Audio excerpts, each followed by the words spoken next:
di KPU Jembrana dalam podcast Ngopi, ngobrol seputar pemilu. Oke, dalam podcast kali ini kita kedatangan tamu yang sangat spesial tentunya, dan dia paling cantik di KPU Kabupaten Jembrana. Namun sebelum itu saya mau ingetin lagi nih buat temen-temen, jangan lupa di follow dan di subscribe untuk media sosial kita, karena di sana banyak banget info-info menarik terkait kepemiluan maupun kegiatan kita yang akan menambah wawasan teman-teman yang ada di rumah. Oke, perkenalkan, nama saya Dewi Irawati sebagai moderator kali ini. Untuk podcast kali ini tuh temanya cerita teknis di garis depan demokrasi. Nah, cerita teknis dari judulnya aja udah kelihatan ya bahwa moderator kita kali ini dari Divisi Teknis Penyelenggaraan, yakni Ibu Gusti Ayu Putu Sudiastari. Nah, selamat datang Ibu.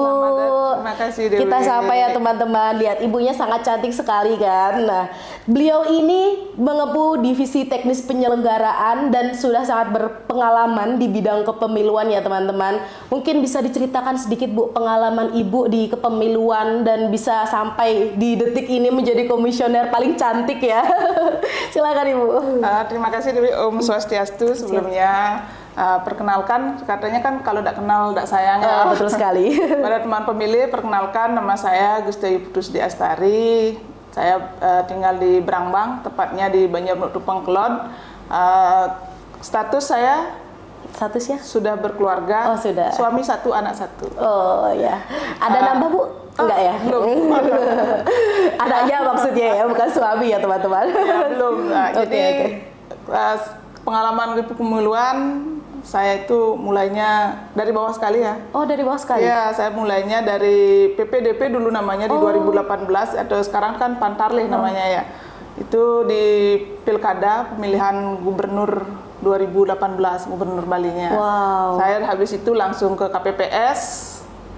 Di 2019 baru saya mulai di PPK Kecamatan Negara, waktu itu sebagai divisi sosialisasi. Lanjut di PPK 2020 waktu pilkada COVID, saya sebagai divisi teknis kebetulan waktu itu. Oh, jadi udah dari dulu teknisnya ya? Divisi teknis, terus lanjut di PPK 2023, saya sebagai ketua di PPK Kecamatan Negara. Baru ikut coba seleksi, akhirnya di sini dapat di KPU Kabupaten Jembrana. Luar biasa, beri tepuk tangan dulu teman-teman. Jadi bisa kita ketahui bahwasanya kita biasanya manggilnya kalau di KPU Buge ya. Jadi Buge ini sangat berpengalaman sekali terkait kepemiluan ataupun pilkada. Bisa dilihat beliau juga sudah dari bawah, dalam artian di sini pengalamannya sudah tahu seluk-beluknya penyelenggaraan pemilu dan pilkada itu bagaimana. Jadinya kita nggak salah nih mengundang narasumber Buge ini di sini ya Bu ya. Oke, di sini kalau misalnya teman-teman nih, kan banyak tuh yang teman-teman di luar sana kalau misalnya mau jadi anggota legislatif gitu Bu, Ibu bisa ceritain nggak sih syarat-syaratnya apa aja biar bisa, apakah dia harus kaya gitu atau harus ganteng dan cantik gitu? Mungkin bisa diceritain sedikit Bu, karena Ibu kan udah dari bawah tahu nih gitu. Ya, kebetulan kalau saya masuk di sini tuh kan di pemilu kemarin kan ada 11 tahapan ya. Tahapan pemilu yang mulai dari perencanaan program dan anggaran, terus udah gitu pendataan daftar pemilih dan juga data pemilih, juga ada masa pendaftaran peserta pemilu, penetapan peserta pemilu, penataan dapil dan alokasi kursi juga, baru ke pendaftaran pasangan calon, terus DPR RI, DPRD provinsi sama kabupaten. Kebetulan saya masuknya di sini di masa penetapan DCT, daftar calon tetap. Nah, walaupun begitu sesuai dengan di PKPU, kalau syarat untuk menjadi calon legislatif ini ya secara umumnya itu dia kan harus didaftarkan oleh partai politik. Tentu dia usia minimal 21 tahun. Dia warga negara Indonesia, bisa baca, tulis, dan berbahasa Indonesia, dan juga pendidikan terakhir SMA. Sederajat. Tidak dalam status perdana, dan tentunya dia adalah anggota partai politik. Oh iya. Ya, karena kan partai politik yang mendaftarkan, mendaftarkan. Dan dia hanya bisa menjadi satu peserta pemilu untuk satu partai gitu. Jadi kalau teman-teman yang ada di rumah belum bisa mendaftar dan juga belum gabung dalam partai politik, berarti nggak bisa mendaftar ya Bu ya? Karena yang punya yang punya akunnya itu keanggotaan, juga harus ikut keanggotaan partai politik. Ya. Nah, jadi buat teman-teman yang ada di rumah jangan lupa kalau memang mau berkenan mendaftar, jadi syaratnya bukan ganteng dan cantik ternyata ya. Itu salah satu sebenarnya. Iya, salah satunya juga. Itu kita bisi-bisi aja itu. Harus ganteng dan cantik. Jadi teman-teman harus daftar dulu nih ke anggotaannya sebagai partai politik kalau mau jadi legislatif, terutama di Kabupaten Jemberana sendiri ya Bu ya. Terus misalnya ternyata dari persyaratan-persyaratan itu tuh Bu, misal kayak atau ijazahnya tuh nggak sampai SMA atau persyaratan lain yang nggak terpenuhi gitu, ada nggak sih dispensasi atau mungkin kayak dikasih waktu gitu Bu? Iya, itu ada proses kita namanya verifikasi. Di sana ada perbaikannya. Jika dokumen-dokumennya belum lengkap, itu ada waktu untuk melengkapi. Oh, ada waktu untuk melengkapi ya. Kalau memang sampai batas waktu itu melengkapan administrasi tidak terpenuhi, artinya yang bersangkutan tidak bisa menjadi atau partai politik itu tidak bisa lagi mengajukan calon pengganti. Tapi kalau memang waktu verifikasinya itu pemenuhan persyaratannya itu, berarti yang bersangkutan bisa menjadi calon legislatif. Jadi sebenarnya nggak ribet ya Bu ya, karena di situ ada batas waktu dan juga bahkan dikasih dispensasi itu sendiri gitu kan. Secara administrasinya sebenarnya sih nggak ribet. Iya betul. Nah di situ kalau misalnya kayak Ibu nih, bukan sebagai perempuan satu-satunya komisioner yang ada di KPU Kabupaten Jemberana.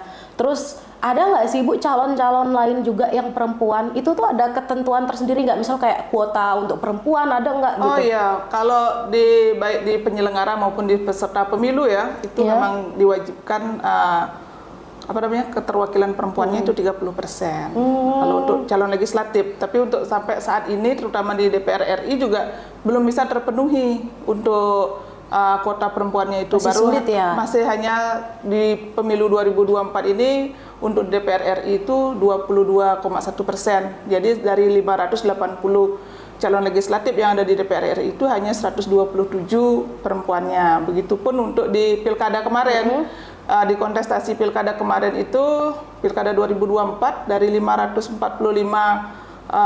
daerah yang mengikuti, baik itu provinsi, kabupaten maupun kota, itu ada 45 calon perempuan yang terpilih. Untuk gubernurnya 2 orang, terus untuk bupatinya ada 43. Berarti itu termasuk meningkat dari yang sebelumnya meningkat. ya? Dari kalau di pilkada itu meningkat hampir 90% dari 2020 kemarin. Yang caleg, belum lagi yang wakil bupati dan wakil gubernurnya itu juga ada yang terpilih. Iya. Berarti itu menunjukkan bahwa sosialisasi kita gitu ya terkait kuota untuk perempuan ini sangat diprioritaskan, itu berhasil ya Bu ya. Dan walaupun ya mohon maaf di Bali belum ada, cuman kemarin terakhir di 2015 saja untuk yang pilkada itu ada yang di Tabanan sama Karangasem yang calon perempuannya terpilih. Tapi untuk 2024 kemarin memang tidak ada calon perempuan yang mendaftar. Semoga nanti next time di pemilu-pemilu berikutnya, terutama kan gensetnya ini sama saya dong, Bu. generasi milenial. Ataukah saya akan menjadi calon? Untuk menjadi calon bupati atau wakil bupati ya kan begitu. Kita kan harapannya terus berlanjut nanti kaderisasinya biar ada gitu. Nah, jadi karena itu tadi wanita itu diprioritaskan kesetaraan gender itu tadi ya Bu ya. Jadi buat teman-teman Gen Z khususnya yang mau mendaftar, apalagi yang cewek, ini bisa banget karena ada kuota khusus di 30% nih buat ceweknya gitu. Jadi jangan lupa ya, nanti di 2029 kalau mau daftar silahkan datang ke KPU gitu. Terusan di sini ada tantangan nggak sih Bu dalam menyelenggarakan pemilu selama ini, terutama di pemilu 2024 kemarin? Tantangan sih jelas ada ya, banyak mungkin ada tantangan, terutama kan dari KPPS, PPK, PPS itu kan jelas ada, kita juga di komisioner. Jadi tapi kan astungkare semuanya bisa kita atasi, terutama kan kalau bicara dari segi pemungutan dan penghitungan suara itu dibandingkan dengan 2019 pemilunya, kalau yang sekarang sudah lebih KPPS-nya terutamanya karena ujung tombak daripada suksesnya pemilu itu kan ada di KPPS ya. Itu sudah memahami, hampir sudah 90%-an itu sudah memahami tata cara pengisian C hasil terutamanya. Tidak seperti yang dulu masih ada yang bingung untuk pengisian C hasil, C salinan, itu masih banyak yang melakukan kesalahan, tapi di periode 2024 kemarin ini KPPS-nya sudah lebih memahami tata cara pengisiannya. Dan juga kalau dari segi lokasi TPS, terutamanya tempat-tempat pemungutan suaranya itu kan kita tidak lagi, karena belajar dari pengalaman-pengalaman di pemilu sebelumnya yang banyak menggunakan lahan kosong sebagai TPS. Kita bangun tenda di sana, itu ada yang sampai pinggir pantai kemarin kena angin gitu, terus ada banjir rob juga sampai logistiknya kita banyak yang basah kan gitu. Terus ada di pemilu 2020 itu kita bangun TPS-nya itu di tanah lapang, di lapangan, bangun tenda. Itu karena angin tendanya terbang, tapi untungnya kotak suaranya aman. Berarti bisa kita bilang bahwa kesuksesan kemarin tuh juga karena KPPS-nya yang sudah berdedikasi ya Bu ya. Ya dari pengalaman-pengalaman itu mungkin kita dari segi perekrutan, kemarin kita kan belajar juga terus lokasi TPS yang awalnya kita menggunakan lapangan, kita rubah menjadi biar ada bangunan yang permanen lah. Setidaknya bila ada, kan kita nggak pernah tahu nih kondisi cuaca ya, tidak menentu, kadang hujan, kadang ada angin kan gitu. Artinya semuanya Astungkaru berjalan dengan lancar. Apalagi yang kata Ibu kan di sini ada peralihan nih dari yang manual ketika penghitungan Cepano dan juga beralih ke digital. Nah, di situ kan juga termasuk tantangan tersendiri harusnya ya. Iya, dari segi penggunaan aplikasi ya.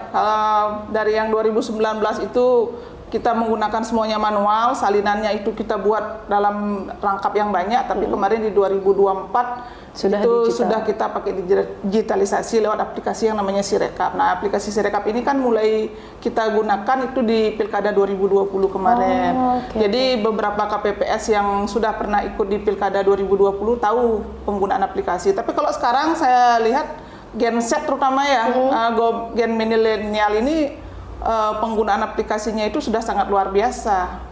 Terutama kan yang pengimputannya itu mereka sangat memahami. Jadi berarti untuk penyelenggara pemilu sendiri baik itu PPS, PPK maupun KPPS bisa beradaptasi ya Bu ya. Dari peralihan itu dari yang manual ke itu berarti itu sangat menarik ya Bu ya. Cuman kemarin di perkenalannya di awal yang 2020 itu yang saya katakan memang agak lama ya. Jadi kan kita sosialisasi, belum lagi kita mengajari mereka seperti apa penggunaan aplikasi, belum lagi harus ada spek handphonenya. Oh iya, ada spek handphonenya ternyata ya.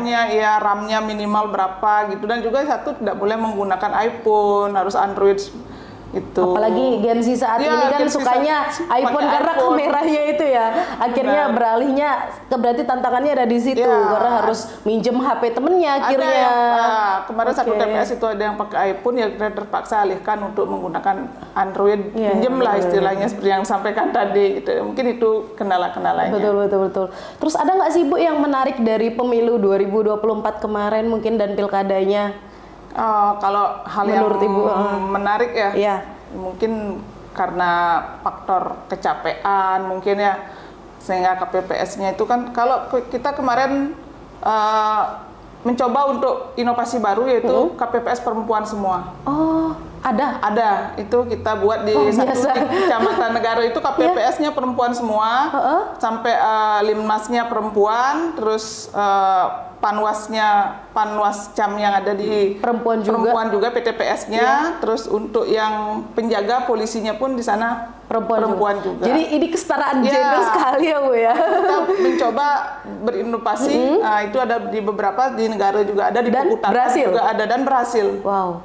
Jadi terus bagaimana tuh Bu? Kan perempuan kan di sana juga mungkin tenaganya terbatas ya. Ketika ada sesuatu yang berhubungan dengan fisik kayak ngangkat-ngangkat kotak suara itu solusinya bagaimana dari KPU sendiri? Mereka kuat juga. Tidak ada kendala, malah dari awal sampai akhir mereka yang menyelesaikan semuanya. Luar biasa. Dan mereka gotong royong ya Bu ya. Lebih kompak kalau perempuan, luar biasa sekali ya Bu ya. Dan ini sebenarnya kita pengen memotivasi, terutama kan Gen Z dan juga Gen milenial ini untuk ikut nantinya bergabung di penyelenggaraan pemilu. Luar biasa. Karena kan bagaimanapun demokrasi ini kan harus tetap berjalan. Kalau bukan generasi muda yang meneruskan, siapa lagi kan begitu ya deh ya. Iya benar. Kemudian waktu itu juga saya dengar katanya waktu musim ikan, apalagi di Jembrana ini kan kita tahu bahwa saya ada daerah pesisir. Pas pendaftaran katanya banyak yang itu lebih memilih melaut daripada mendaftar menjadi penyelenggara. Nah itu juga bagaimana Bu solusi dari KPU sendiri? Kemarin memang jadi fenomena ya, memang kalau sudah musim ikan di satu daerah pesisir terutamanya itu pasti kebanyakan yang laki-lakinya itu kan melaut. Jadinya ya kita terpaksa menggunakan yang perempuannya, ibu-ibunya, terus anak-anak mudanya di sana menjadi penyelenggara gitu ya. Karena kan kita memanfaatkan, jelas di sini kan SDM-nya terutamanya kan kita, walaupun mereka ibu-ibu ataupun Gen Z remaja, tapi mereka semangatnya luar biasa. Pekerjaannya juga selesai. Berarti sumber daya manusianya di sini juga meskipun bukan laki-laki gitu ya, tetap bisa digunakan dengan baik dan buktinya sukses gitu kan pemilunya. Dan kita tahu juga kemarin beritanya tuh Jembrana zero sengketa kan Bu. Astung Kare sehingga kemarin di saat pemilu maupun pilkada yang beririsan ya karena jarak waktunya tidak terlalu jauh, jadinya kita dapat menyelenggarakannya itu dengan sangat baik karena di satu sisi kita tidak ada sengketa. Jadinya setiap tahapan pilkada yang sudah mulai kita bisa melaksanakannya dengan baik. Ngomong-ngomong dengan tahapan yang beririsan itu menurut Ibu menyulitkan tidak sih? Soalnya kalau misalnya dari berita-berita yang beredar kayak di FYP gitu ya, kita kan Gen Z lihatnya beritanya dari situ, itu kayak mereka tuh banyak mengeluh karena kayak jadinya tumpang tindih dan lain sebagainya gitu. Ada nggak sih Bu kendala di situ ketika tahapan itu beririsan itu? Nah, kalau kendala sih karena seperti yang saya sampaikan tadi, ketika kita tidak ada sengketa, zero sengketa kan dapat berjalan menjalankan semua. Tapi kalau memang di kabupaten lain atau di provinsi lain yang ada sengketanya, memang beririsannya ini sangat, karena mereka di satu sisi harus menyelesaikan tahapan pemilunya dulu, baru lanjut ke pilkada. Dan di samping itu ada yang barengan, tahapan pemilunya jalan masih karena mereka ada yang sengketa, terus pilkadanya sudah mulai. Nah, disinilah yang menyebabkan banyak mungkin yang keluhan-keluhan. Tapi Astung Kare kita di Bali khusus umumnya tidak ada sengketa, jadinya semua dapat berjalan dengan lancar. Jadi untuk tahapan yang beririsan itu bukan menjadi kendala tersendiri ya bagi Ibu sendiri. Luar biasa. Bu, ada nggak sih motivasi untuk kita para perempuan ini biar keterwakilan perempuan ini terpenuhi? Seperti kita ketahui kan kemarin malah paling banyak cuma 22% gitu, 21 atau 22. Nah, biar mereka itu semangat dalam berpartisipasi dalam menjalankan pemilu, menyelenggarakan pemilu ataupun menjadi peserta pemilu, itu mungkin ada nggak sih motivasi untuk kita semua nih yang lagi nonton gitu? Sebenarnya kalau kita kembali ya, sebenarnya mungkin kalau kemarin di peserta pemilu itu sudah banyak yang menjadi calon, baik itu DPR, legislatif ya, tapi mungkin ya kembali ke kesetaraan gender sebenarnya, kepercayaannya sebenarnya kembali ke pak calonnya itu masing-masing, bagaimana dia juga bersosialisasi. Kalau kita kan jelas sudah melakukan sosialisasi sedikit bagaimana tata cara pemilihannya itu, dan jadi kembali kepada mereka bagaimana juga mereka melakukan sosialisasi terhadap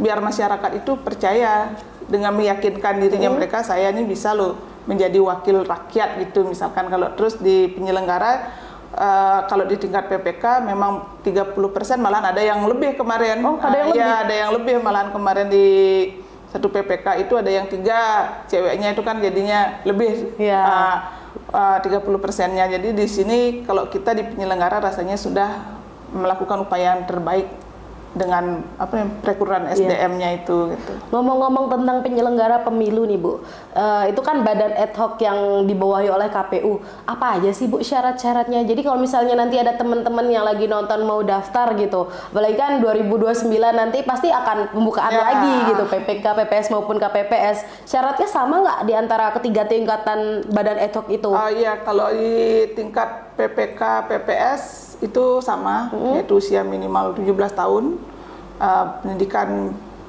minimal SMA atau sederajat kan gitu, terus dia warga negara Indonesia, punya integritas, terutama kan di sini kita dituntut integritasnya 24 jam. Kalau sudah lagi tahapan itu harinya adalah hari kalender, bukan lagi hari kerja kan begitu.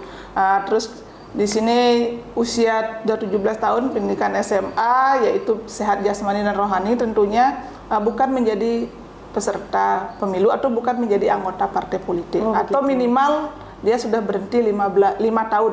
5 tahun. Ya, dari keanggotaan partai politik. Ya. Itu sama Bu. KPPS sendiri? KPPS sendiri kemarin kita ada batasan umur. Minimalnya 17 tahun tetap. Iya, tetap. Batasannya itu 55 tahun.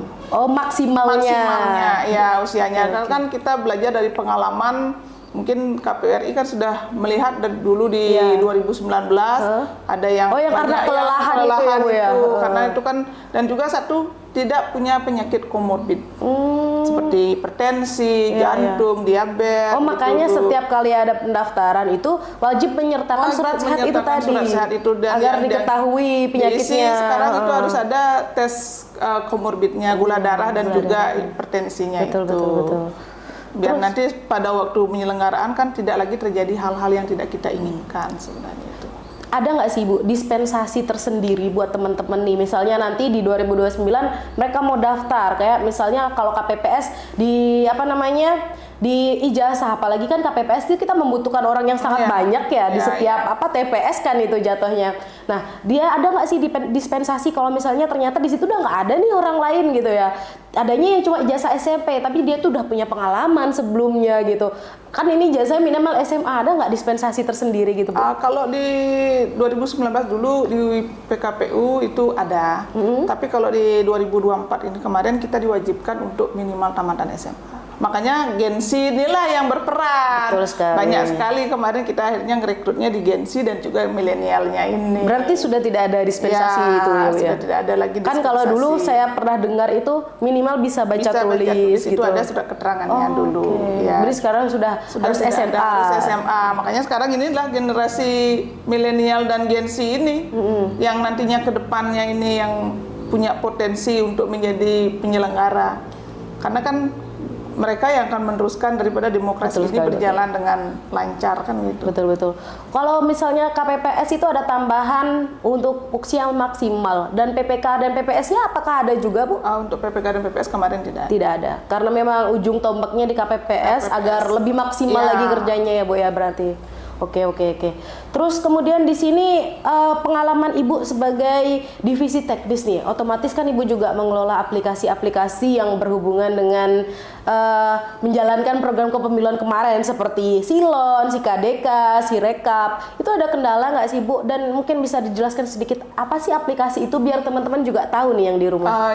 Jadi di KPU di sini kan kita ada beberapa aplikasi ya, mulai dari Sidalih yaitu untuk daftar pemilihnya, terus ada Silon itu untuk pasangan calonnya, ada Sipol itu pendaftaran partai politiknya, terus ada Siakba itu pendaftaran untuk badan ad hoc, terus ada juga SIKADK itu dana kampanye, terus ada Sirekap yaitu untuk aplikasi yang digunakan di TPS.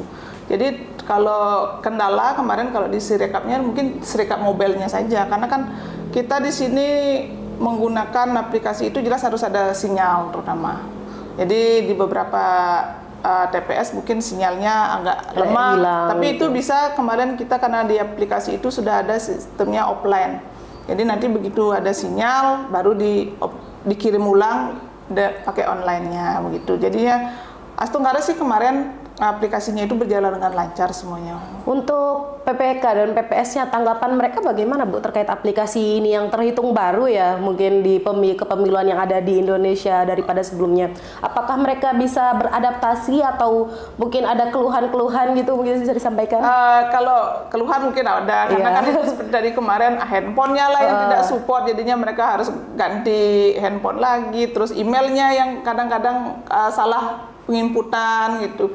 Jadi di sana memang ada beberapa keluhan, tapi semangatnya mereka juga kita akui PPK maupun PPS itu di dalam penggunaan aplikasi mobilnya itu sangat luar biasa, sehingga semuanya itu dapat teratasi, baik yang handphonenya tidak support akhirnya diganti dengan yang punya handphone yang support, terus juga yang tadinya aplikasinya tidak berjalan mereka langsung koordinasi ke KPU gitu, akhirnya semua dapat terselesaikan gitu. Terkait Sipol tadi Bu, untuk Sipol itu kan ternyata nama kita bisa dicek nih, kita terdaftar tidak di anggota ke partai politik kan. Dan juga di situ ada beberapa teman-teman nih yang ada di rumah khususnya, mereka ketika mau daftar jadi PPK dan PPS itu kan otomatis nggak boleh tuh masuk namanya ke situ. Nah, kenapa sih Bu kok bisa? Padahal mereka tuh kayak nggak ngerasa, saya nggak pernah merasa masuk ke situ gitu. Ya, masuk ke partai politik itu, kenapa bisa tercatut gitu namanya? Mungkin memang bisa dijelaskan. Banyak ya, karena kan kemarin di waktu verifikasi pendaftaran partai politiknya itu kan mereka harus memenuhi keanggotaan partai politiknya. Nah di sanalah mungkin mereka ada nama mereka tercatut jadinya gitu, sehingga mereka terlihat masuk dalam sipol ini itu untuk melengkapi administrasi daripada partai politik itu sendiri. Tapi kalau kita kan sekarang di sini kan sudah bisa dicek nih, kita di info pemilu namanya. Oh, info pemilu. Di sana ada untuk portal cek apakah kita masuk dalam sipol atau tidak. Ya, karena di info pemilu itu banyak informasi yang sebenarnya masyarakat umumnya itu bisa lihat di sana. Baik itu informasi kegiatannya pemilu, terus tentang partai politik itu semuanya ada di dalam aplikasi info pemilu itu sendiri. Oh begitu, ya. betul. Terkait itu, kan juga kita bisa ketahui bahwasanya kalau masyarakat yang mau mendaftar kesusahan karena ada batas tadi minimal 5 tahun tidak menjabat gitu. Sedangkan kita kan nggak tahu nih, ini kok tiba-tiba sudah terdaftar namanya, padahal kita udah mau daftar PPK nih gitu. Nah itu solusinya dari KPU bagaimana? Atau mungkin teman-teman yang mau melepaskan keanggotaannya sebagai partai politik, ada nggak sih caranya gitu dari KPU itu sendiri Bu? Ya jadi sebenarnya kan yang boleh menghapus keanggotaan itu kan partai politik. Oh hanya partai politik? Hanya partai politiknya itu sendiri. Jadinya kita kemarin berkoordinasi dengan pimpinan partai politik, ya jika ada yang ikut jadi penyelenggara, kita arahkan untuk agar partai politiknya itu mau menghapus keanggotaannya mereka. Kita apalagi yang memang benar-benar tidak merasa sebagai anggota partai politik, tapi namanya mereka dicatut. Gitu. Jadi KPU memfasilitasi untuk merekomendasikan bersurat ya ke partai politik. Kita lewat tanggapan masyarakat, melakukan penginputan datanya itu, terus datanya kita dikirim ke KPU provinsi yang melanjutkan ke KPU RI. Nanti lewat KPU RI lah yang akan dengan pimpinan partai politik untuk menghapus keanggotaannya itu. Itu katanya juga ada upaya tersendiri dalam tahapan kemarin Bu. Di tahapan verifikasi faktual itu juga termasuk kita jemput bola nggak sih Bu? Jadi kita memastikan bahwasanya dia tercatut atau tidak namanya gitu. Itu kemarin ada cerita unik, mungkin Bu bisa diceritakan? Ya kalau di verifikasi kemarin kebetulan saya kan belum masuk di sana ya. Saya masih di PPK waktu itu, tapi cerita teman-teman memang banyak. Ya ada yang unik-unik sih sebenarnya di sana, karena kan nyari orang-orangnya terutama yang di pelosok, ya nyari yang di pelosok-pelosok itu yang menjadi kendala sebenarnya, itu rumahnya yang terjal jauh, karena kita kan di sini medannya lumayan gitu. Jadi itu bentuk dari dedikasi KPU sendiri ya Bu ya, untuk melindungi hak-hak dan data pribadi masyarakat yang tercatut, kemudian nantinya akan dibersihkan ibaratnya ya, akan dihilangkan dari keanggotaan yang memang mereka tidak mendaftar ya Bu ya, begitu. Jadi memang itu merupakan bagian dari ikhtiarnya KPU kalau menurut saya bilang. Sebenarnya kan kunci kesuksesannya di pemilu itu bukan hanya penyelenggara sebenarnya kan, itu sebenarnya dukungan dari semua pihak sebenarnya, dari masyarakat, dari pemerintah daerah kan gitu, terus dari instansi terkait yang sudah kita ajak koordinasi setiap saat untuk bagaimana pemilu maupun pilkada kemarin itu dapat berjalan dengan lancar dan astungkare. Di Jembrana ini tidak ada sengketa, tidak ada gugatan, jadi semuanya dapat berjalan dengan lancar. Baik. Semoga harapan kan ke depannya agar di pemilu berikutnya juga berjalan dengan lancar. Tidak ada sengketa, tidak ada masalah. Untuk di divisi Ibu sendiri, mungkin ketika pemilu itu kan menjadi ujung tombak juga ya, karena teknis sendiri itu menjalankan dan mengeksekusi pemilu itu sendiri. Nah, ketika sudah selesai tahapannya, teknis itu ngapain aja sih Bu, divisi teknis? Di divisi teknis kemarin kita kan melakukan evaluasi juga. Oh ada evaluasi juga? Ada evaluasi, kita buat kajian kemarin, kajian teknis terkait dengan hasil kepemiluannya kita buat evaluasi dengan badan ad hoc, dengan stakeholder yang kita ajak, sering instansi yang kita ajak.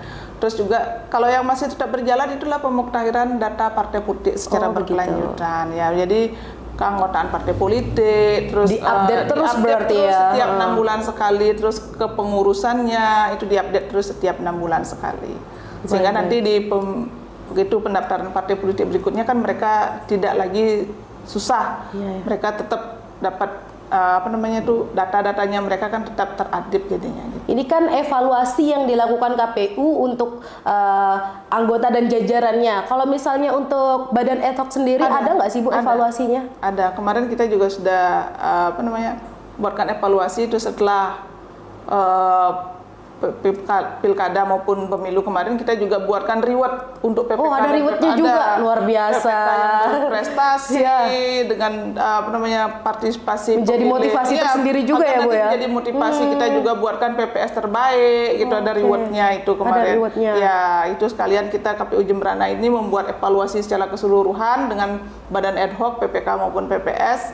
Yaitu agar mereka juga nantinya kan bisa termotivasi, kerja kerasnya mereka kita hargai, sangat kita hargai gitu. Betul sekali. Karena kan walau bagaimanapun mereka yang membantu kita menyukseskan setiap tahapan yang kita lakukan gitu. Nah jadi begitu ya teman-teman. Jadi buat teman-teman yang di luar sana kalau misalnya masih bilang KPU nggak bekerja habis pemilu, KPU ngapain aja, ternyata banyak banget kegiatan yang dilakukan KPU seperti pengupdatean partai politik itu tadi. Jadi teman-teman bisa pantau di situ. Kalau misalnya memang teman-teman mau lihat juga kegiatan kita sehari-hari, bisa dilihat di medsos kita ya teman-teman.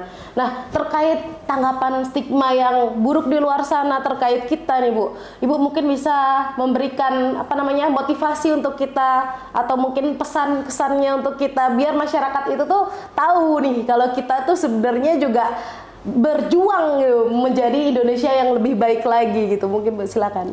Ya, jadi harapannya saya ke depan ya, terutama untuk Gen Z dan juga kaum milenial. Jadi saat ada perhelatan ataupun penyelenggaraan pemilu maupun pemilihan nantinya, agar berpartisipasi secara aktif, baik itu sebagai pemilih maupun sebagai peserta pemilu dan juga sebagai penyelenggara pemilu. Jadinya harapannya kita agar generasi muda khususnya itu mau lebih peduli lagi terhadap yang namanya demokrasi, sehingga kedepannya bisa melahirkan pemimpin-pemimpin yang luar biasa dari generasi muda khususnya, agar ada mungkin di Jemberana nanti ada generasi muda yang maju menjadi pemimpin ataukah calon legislatif kan gitu, ataukah mungkin ikut sebagai penyelenggara. Itu harapannya kita agar kedepannya apa yang kita lakukan itu dapat berjalan dengan lancar. Karena menjadi penyelenggara itu gratis ya Bu ya ternyata. Jadi tidak dipungut biaya sama sekali. Jadi nggak ada alasan buat teman-teman untuk tidak mengikuti sebagai panitia penyelenggara pemilu begitu. Jadi itu tadi teman-teman, terima kasih banyak Ibu karena sudah meluangkan waktunya di podcast kita kali ini. Nah buat teman-teman, kalau misalnya ada pertanyaan bisa ditulis di kolom komentar. Terima kasih banyak sudah matengin podcast kita kali ini, dan jangan lupa terus ikutin kita karena kita selanjutnya di episode selanjutnya akan mengadakan podcast lagi tentunya. Terima kasih, dadah.